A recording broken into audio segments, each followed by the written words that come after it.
La PDG, accaparée par sa carrière, avait laissé filer sa jeunesse. Si bien qu'à près de 40 ans, elle était encore célibataire et sans expérience amoureuse. Afin de trouver, avant la ménopause, un homme sincère qui ne soit pas attiré par l'argent, elle se déguisa en mendiante et alla faire la manche dans la rue, espérant ainsi rencontrer un homme bien et mettre fin à son célibat. Un livreur passa par la haie, la voyant si pitoyable, lui donna 10 yuans par charité.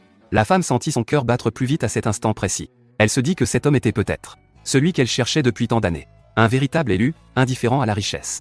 Elle décida alors de le mettre davantage à l'épreuve. Se précipitant, elle attrapa le bras du jeune homme, qui s'apprêtait à partir. Son bras. Je n'ai même pas assez pour rentrer chez moi. Tu pourrais m'aider un peu plus? Combien il te faudrait alors? 100. Les amis qui regardent cette vidéo, envoyez 3 roses. Et la richesse affluera dans les jours à venir. Que tous vos vœux se réalisent. Et que la chance vous accompagne. Le visage du jeune homme se crispa aussitôt d'embarras. Car pour lui, même en livrant du matin au soir, il ne gagnait pas 100 yuan en une journée. Mais face au regard impuissant et plein d'espoir de la femme, son cœur s'attendrit. Il sortit de sa poche son dernier billet de 100 yuan.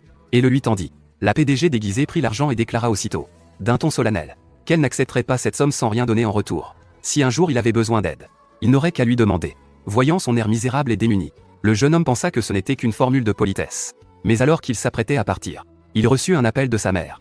En réalité, pour rassurer sa mère harcelée par les proches qui parlaient mariage, il avait fanfaronné, mentant en disant qu'il sortait avec une PDG brillante en ville. Or aujourd'hui, c'était le 60e anniversaire de sa mère. Et tous les proches étaient déjà réunis. Sa mère lui donna un ordre catégorique. Il devait absolument ramener sa future belle-fille aujourd'hui, pour qu'elle la voie. Et pire encore, son ex-petite amie, matérialiste et méprisante envers les pauvres, serait-elle aussi présente au banquet? S'il ne ramenait pas de fiancée, il serait forcé d'épouser son premier amour. Après ces mots, sa mère accrocha, sans se douter que, au fond de lui, il en avait déjà plus qu'assez. De cet ex qui ne jurait que par l'argent. Un retour en arrière était impossible.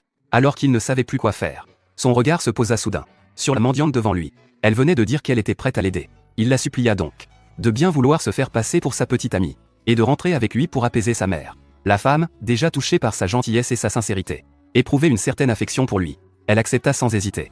Pour rendre la comédie crédible, le jeune homme l'emmena d'abord dans un centre commercial voisin, afin de lui choisir une tenue convenable. Mais lorsque la femme, changée, sortit de la cabine d'essayage, le jeune homme resta bouche bée. Il en resta figé sur place. Jamais il n'aurait imaginé. Une fois nettoyée et légèrement apprêtée, elle s'avéra éblouissante.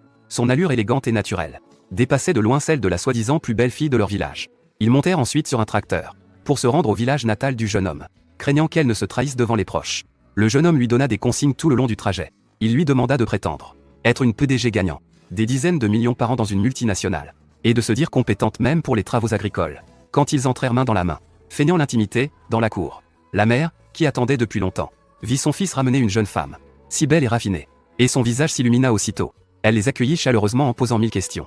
J'ai entendu dire que toi et Yang Yang viviez déjà ensemble. C'est vrai? Maman, il y a tellement de proches ici. Ah! À ce moment-là, l'ex-petite amie arriva aussi. À peine entrée, elle prétendit offrir un cadeau de 50 000 yuan, mais ne remit qu'un simple billet à ordre. Elle offrit ensuite avec ostentation une jeta d'occasion flambant neuve à la mère. Mais quand son regard se posa sur la femme debout aux côtés du jeune homme, d'une élégance rare, son faux sourire se figea instantanément. Elle adopta aussitôt une attitude arrogante, et demanda qui elle était. La mère du jeune homme intervint rapidement, expliquant avec un sourire qu'il s'agissait de sa petite amie. Une grande patronne célèbre en ville? La femme calculatrice afficha son mépris, affirmant que, en ville, elle côtoyait des patrons tous les jours, et n'avait jamais entendu parler d'une patronne aussi jeune. Elle ajouta même qu'à Jingbei, elle avait assisté à de nombreux sommets d'affaires, sans jamais y voir cette femme.